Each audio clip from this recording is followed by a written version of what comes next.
y esto es importante porque la evaluación ahora ya la hicimos en base a estos 2 años donde estuvimos trabajando en el organismo. Por supuesto que estamos en una situación financiera todavía compleja en el instituto. Nos hubiese gustado tener mucho más presupuesto y de esta manera atender más problemas en distintas localidades, pero hemos hecho un muy buen trabajo. Hemos logrado cambiar la dinámica de trabajo del instituto de los últimos años y esto para mí es muy importante, por eso siempre resalto el rol del personal del Instituto de Viviendas y agradezco profundamente el compromiso que tienen. Hemos terminado los primeros 2 años de gestión con poco más de 2.000 viviendas terminadas, más de 20 localidades en donde ya hemos trabajado. Tenemos en este momento más de 300, 350 viviendas en construcción, pero también hemos avanzado en otro aspecto importante que tiene que ver con la regularización dominial y que tiene que ver con la entrega de títulos de propiedad a familias que hace décadas habían recibido sus casas, superando largamente las 4.900 títulos ya entregados, y por supuesto que lo vamos a continuar haciendo, así que en definitiva el balance en la situación en la que habíamos encontrado el organismo creo que es sumamente positivo. Bien. ¿Cómo se encuentra esto? ¿Cuáles son los lugares que todavía o van a continuar este año con la entrega de títulos de propiedad Bueno, en principalmente? principio tenemos este sábado, en el marco del aniversario de Coronel Dugrati, Mm. vamos a estar entregando títulos junto al gobernador de la provincia allí, pero también en el aniversario de Resistencia, en esta semana de festejos que va a tener nuestra ciudad, vamos a estar entregando también alrededor de 100 títulos de propiedad en el parque, en el domo del Centenario, perdón. Así que en definitiva, en cada aniversario que se produce en el Chaco, siempre está el Instituto de Viviendas allí entregando títulos de propiedad. Así sean 2 títulos los que tenemos que entregar, para nosotros es sumamente importante. El gobernador también lo entiende de esta forma, pero claro, él es arquitecto, entonces para él es fácil entender que un título de propiedad es tan importante como entregar una casa, Ujú. que representa mucho más que la seguridad jurídica para una familia, que desde el punto de vista legal esto es así, pero desde lo emocional significa saldar una deuda que tiene el Estado con esta familia que en algún caso lleva 45 años de haber recibido su casa. ¿Por qué se tarda tanto en No, el título esto? no se tarda tanto. En principio deben ocurrir administrativamente una serie de cuestiones dentro del organismo. Ujú. La obra tiene que estar, por supuesto, terminada, los planos de mensura tienen que estar aprobados y a partir de ese plano de mensura se elabora los planos conforme a obra, se llaman, que son los planitos que dice la gente cuando nos va a pedir la familia, dame el planito, arquitecto, bueno, Sí. es el plano conforme a obra. Sin la mensura aprobada el plano no se puede realizar porque no se puede colocar la nomenclatura catastral, es decir, la identificación del terreno. Ujú. Y en muchos casos ha ocurrido que las mensuras estaban demoradas en la dirección de catastro por muchos años, o en algunas situaciones ni siquiera se habían elaborado los proyectos de mensura, entonces esto por supuesto que complica el resto de los trámites, pero también tiene que ver con una cuestión de desidia, de desinterés, de no entender la importancia de entregarle un título de propiedad a una familia que ha hecho un esfuerzo durante años de pagar la cuota de su vivienda, que de esta manera se transforma en dueños, que la puede ceder a sus hijos. Es un trámite que en situaciones normales no debería demorar más de 10 meses. Lo hacemos en el Instituto de Viviendas, nosotros tenemos un registro notarial especial, tenemos nuestros escribanos allí. Ujú. El costo es prácticamente un 15% de lo que cobraría un agrimensor en la actividad privada, así que en definitiva no se entregó simplemente porque no interesó. Ujú. En este caso, ¿cómo está la demanda de viviendas en la provincia de Chaco? ¿Cuántas son las que ustedes piensan que se necesitaría para este En año? principio nosotros tenemos un padrón histórico desde el año 1977-78 con la creación del Instituto de Viviendas. El padrón es único, no podemos hacer un corte del padrón, que sería lo ideal, decir, bueno, dentro de estas 150, 170 mil familias que están inscritas en el instituto, históricamente, seguramente muchos ya habrán resuelto de modus propio su situación de vivienda, otros ya habrán fallecido, Ujú. esperando tener la posibilidad de cumplir el sueño de su casa propia. En un mundo ideal, nosotros deberíamos dar de baja ese padrón y hacer una nueva inscripción masiva a nivel provincial, pero estaríamos cometiendo una injusticia con aquella familia que está esperando hace más de 20 años su vivienda, los pondríamos a todos en igualdad de condiciones. Y es por eso que seguimos trabajando con el padrón histórico. Cada vez que vamos a hacer un sorteo en una localidad, estamos una semana antes haciendo una actualización de documentación de las familias. Entonces, de esa manera, con esa actualización, bueno, comenzamos nosotros todo el proceso del sorteo y la postergación de la familia. Recién con la actualización, ¿no? Porque había leído una información que un periodista había puesto, estoy hace 15 años inscripto y todavía no he salido sorteado, pero cuando hablamos con ustedes nos decía cada 6 meses hay que actualizar o cómo es el proceso. La actualización se hace semestralmente, se hace a través de las redes oficiales del organismo, por supuesto. Es el llamador que tiene el instituto, el llamador de atención, de saber que existe una familia en tal localidad que todavía necesita su vivienda, pero además de la actualización, previo a los sorteos nos hacemos una campaña de actualización en la localidad, en donde se elabora un padrón provisorio. Terminado ese periodo de actualización, se publica el padrón provisorio. Le damos a las familias de la localidad la posibilidad de que puedan denunciar alguna supuesta irregularidad en alguna familia. Como yo siempre le digo, sobre todo a los intendentes, ustedes conocen a sus familias, yo no los conozco. Entonces, ante una supuesta irregularidad, bueno, nosotros procedemos a investigar particularmente ese caso para verificar si es cierta o no las sospechas que se tienen sobre esa familia. ¿Tuvieron algunas denuncias Sí, sobre por supuesto, esto? cada vez que hacemos una actualización de padrón siempre hay denuncias sobre familias. Nosotros ahí las investigamos a las familias denunciadas. Si encontramos alguna irregularidad, por supuesto la damos de baja del padrón y se publica posteriormente el padrón definitivo con el número de orden que es con el cual se sortean las viviendas. Bien. ¿Se da prioridad en qué casos? Sí sabíamos por ahí para familias con personas con discapacidad, esto ya está por ley, pero ¿en qué casos también se da otra prioridad? No, lo que hicimos en definitiva fue dar respuesta a una demanda que recibíamos cada vez que recorríamos las localidades de familias que nos decían esto que vos contabas recién. Estoy inscrito hace más de 15 años y nunca salí sorteado, y esto era cierto. Entonces comenzamos a segmentar los padrones. Una vez que tenemos el padrón definitivo, que es el que va a ir a sorteo, comenzamos a segmentar los padrones tratando de garantizar que aquellas familias que estén con más de 20 años de espera, bueno, tengan garantizado un cupo de viviendas en el sorteo. Hacemos otro padrón con familias desde 10 a 20 años que tengan garantizado otro cupo de viviendas. Familias sin hijos, que esa también es una situación con la cual nos encontramos. Parejas que han decidido vivir su vida sin tener la búsqueda de su hijo. Bueno, me parece que también es importante dar respuesta allí. Y por supuesto a familias con discapacidad. Sí, antes se pensaba que estas parejas no iban a tener espacio, ¿no? Es que en definitiva siempre quedaban excluidas de los padrones porque se priorizaba a familias con hijos. Pero esto es una realidad que estamos viviendo hace muchos años ya aquí en la Argentina. Personas que han decidido no tener sus hijos y sin embargo también necesitan su vivienda. Así que bueno, hemos segmentado en cada sorteo desde Presidencia Roque Sáenz Peña hace prácticamente 8 o 10 meses.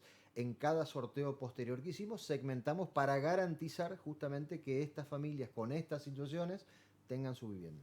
¿Cómo está el pago, ¿no? por mes? ¿Ha aumentado o no?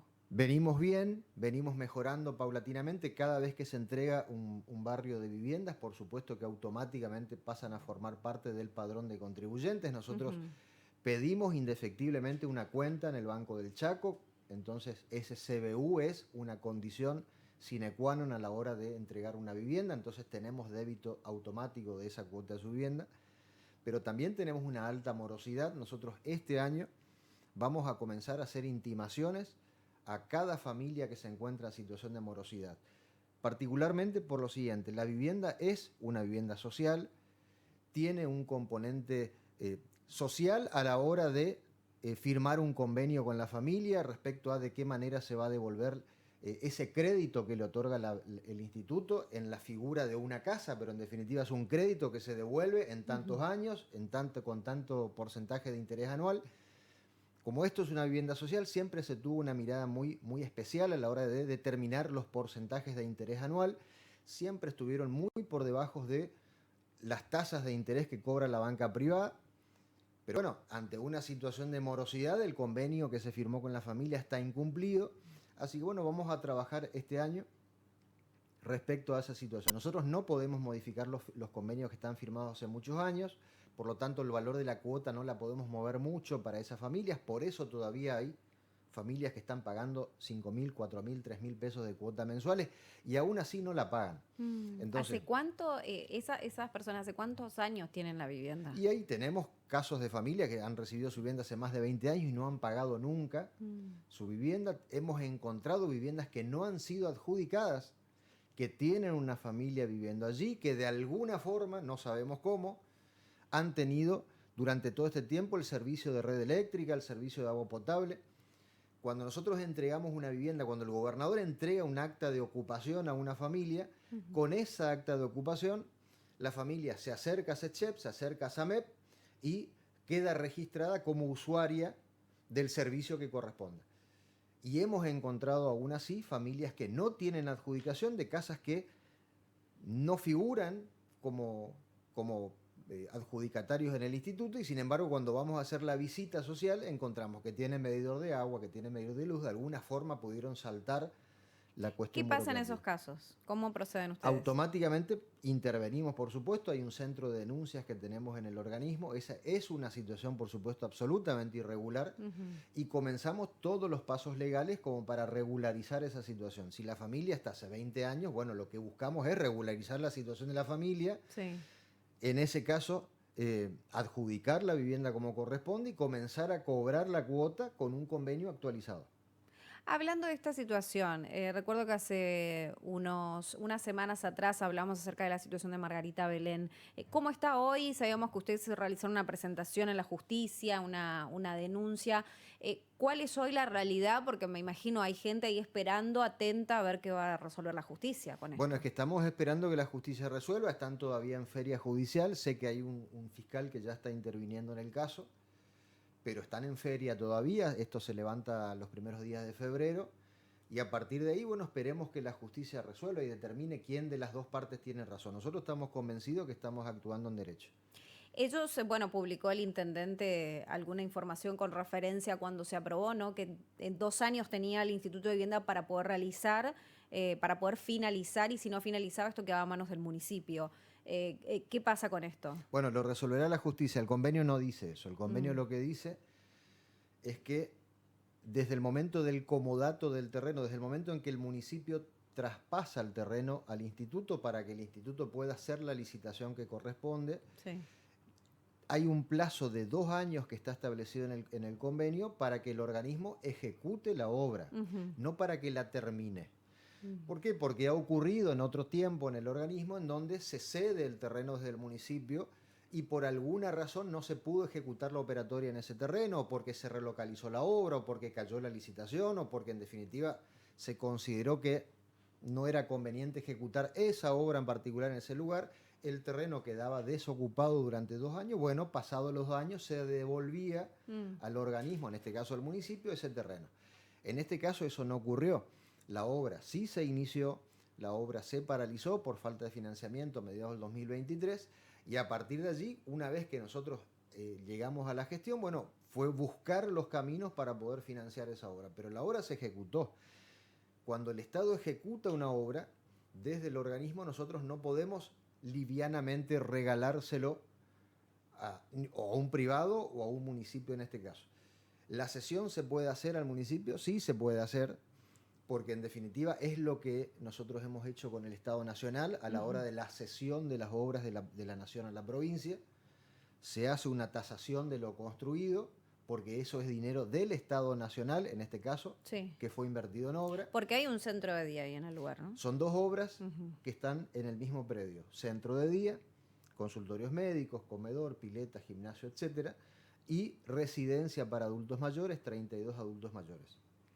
Son obras con actividades complementarias porque la idea era que aquellos adultos mayores de la zona que tengan una situación de calle o que tengan una situación de vulnerabilidad extrema en su vivienda, entonces bueno, se lo traslada al centro de día y al mismo tiempo puede realizar actividades médicas, actividades de gimnasia, etcétera, se los controla.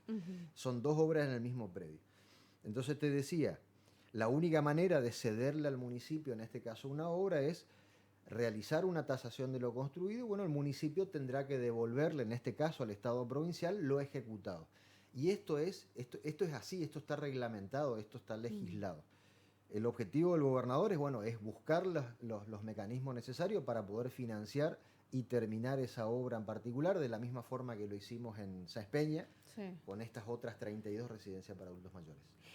Me dicen que hay gente por ahí habitando en el lugar. ¿Qué va a pasar con estas personas? Bueno, lo definirá la justicia. En principio, si la justicia falla a favor del Instituto de Viviendas, tendrán que desalojar. Ujú.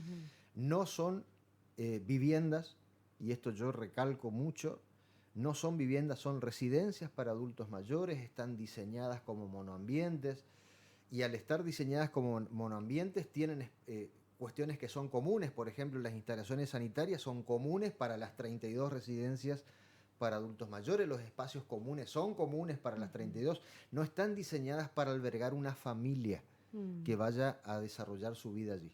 Bien, bien. Eso ya es la construcción previa, ¿no? que conlleva Pero eso parte una desde obra. un diseño. Sí. Eso es una cuestión básica. Cuando vos, si sos mi cliente y me pedís a mí, que soy arquitecto, que diseñe un comercio, bueno, yo diseño un comercio de acuerdo a las características del emprendimiento que vos querés realizar, y tiene determinadas particularidades. Ahora, yo ese comercio después es muy difícil que lo pueda transformar en una vivienda para 6 personas, porque ya nació como comercio. Bueno, en este caso ocurre eso. ¿Tuvo un diálogo con el intendente o no? Yo he tenido conversaciones con el intendente, he estado en Margarita Belén, he tenido conversaciones con concejales también, y siempre con el mismo discurso. Nosotros estamos buscando fuentes de financiamiento, el objetivo es terminar esta obra. El Estado Nacional no la dejó de financiarla, entonces estamos en esa situación de que administrar los recursos de los chaqueños nos obliga en esta situación a poner prioridades, y en este momento teníamos otras prioridades con los recursos finitos que tenemos. Y con esas prioridades es que pudimos terminar más de 2.000 viviendas y podemos construir otras 350. Yo lo decía, creo que lo dije con vos ese día, en la medida en que nosotros terminamos una obra en una localidad, liberamos presupuesto para atender otra localidad. Esa es la forma en la que estamos trabajando. Hoy, ¿cuáles son las prioridades? ¿A dónde apuntaría en la provincia de Chaco y a dónde iría este presupuesto en vivienda? En principio nosotros tenemos varias líneas de acción que la estamos desarrollando. Las viviendas Ñachec las vamos a continuar, por supuesto, construyendo en este convenio con el Ministerio de Desarrollo Humano. Estamos trabajando en muchas localidades, estamos terminando muchas obras, Colonia Popular, Laguna Limpia, Dugrati, tenemos Quitilipi, tenemos, bueno, no recuerdo, Roca creo que. Vamos a continuar, por supuesto, con Ñachec, Misión Nueva Pompeya, perdón. Vamos a trabajar en el Impenetrable, vamos a entrar a Huichí, vamos a entrar al Sausalito, o sea, vamos a trabajar con aquellas familias que trabajan en la informalidad, que viven en una situación de precariedad absoluta, pero también en este programa provincial de construcción de viviendas ir terminando todas las obras que habían quedado paralizadas desde mediados del 23, que es lo que fuimos haciendo, tanto casa propia como reconstruir, pero también la construcción de edificios de departamentos. Estamos terminando ya, estamos a medio camino, mejor dicho, del tercer edificio en Sáenz Peña. Hemos terminado 2 en esta gestión, vamos a terminar el tercero, y si Dios quiere vamos a comenzar un cuarto edificio allí en Sáenz Peña, pero también el edificio Piacentini en esta modalidad de fideicomiso con participación de Fiduciaria del Norte aquí en Resistencia.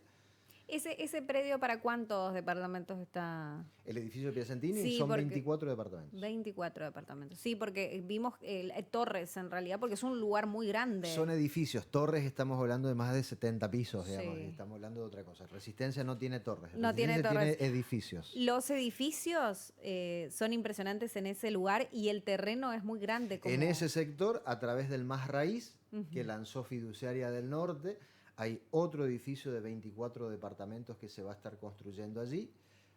Ya en breve, creo que estaban ultimando detalles nada más.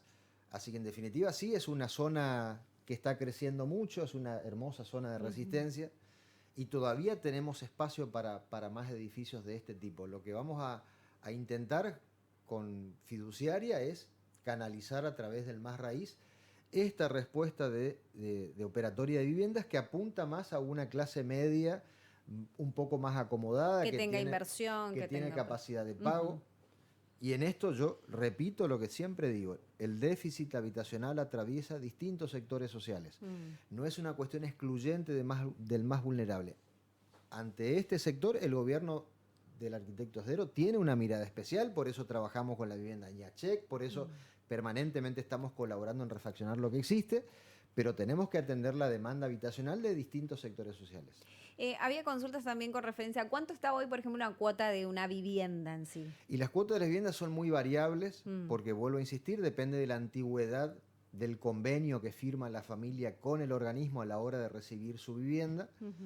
Pero de las viviendas que nosotros estamos entregando tenemos cuotas de 250.000 pesos mensuales, 260.000, que sigue siendo un valor muy inferior a lo que podría representar un alquiler de una vivienda similares características en Resistencia, pero por supuesto también que la cuota depende de la realidad y la situación económica de la localidad. Nosotros no podemos pretender cobrar una cuota de 300.000 pesos en Chorotis por una misma vivienda de Resistencia o de Saespeña o de Villa Se Ángela. ve el lugar también en sí, la zona.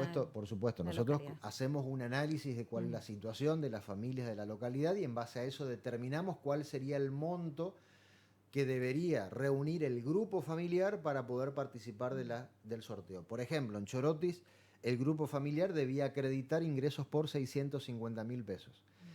En Saespeña el grupo familiar debía acreditar ingresos por casi 1 millón de pesos por la misma vivienda. Sí. ¿Y Ñachec qué diferencia hay? Porque también hay que devolver, ¿no? Ñachec sí, por supuesto, se devuelve. Estamos hablando de cuotas más simbólicas y de vuelta vuelve a depender del lugar en donde se está construyendo. Pero estamos hablando de cuotas de 50.000, 60.000 pesos alrededor, más o menos. Igualmente es otra estructura, otra construcción. Es una construcción, se puede sí, observar. por supuesto, con otra calidad constructiva. Son viviendas de un dormitorio. Son muy similares a las viviendas AIPO que se construían en la época del Dr. Rosas. Con otra característica constructiva totalmente distinta a la de casa propia reconstruir o por supuesto los departamentos que estamos construyendo. Eso se anotan directamente en desarrollo humano, ¿no? Las viviendas Ñachec, en la demanda sí la levanta de desarrollo humano. Sí, es por referencia a la situación económica, a la situación que se encuentra cada familia. Muchas gracias, presidente, gracias por venir y estar con nosotros. Un gusto estar acá. Hablamos con Fernando Berecoechea aquí en los estudios, hablando de todo un poco acerca de lo que viene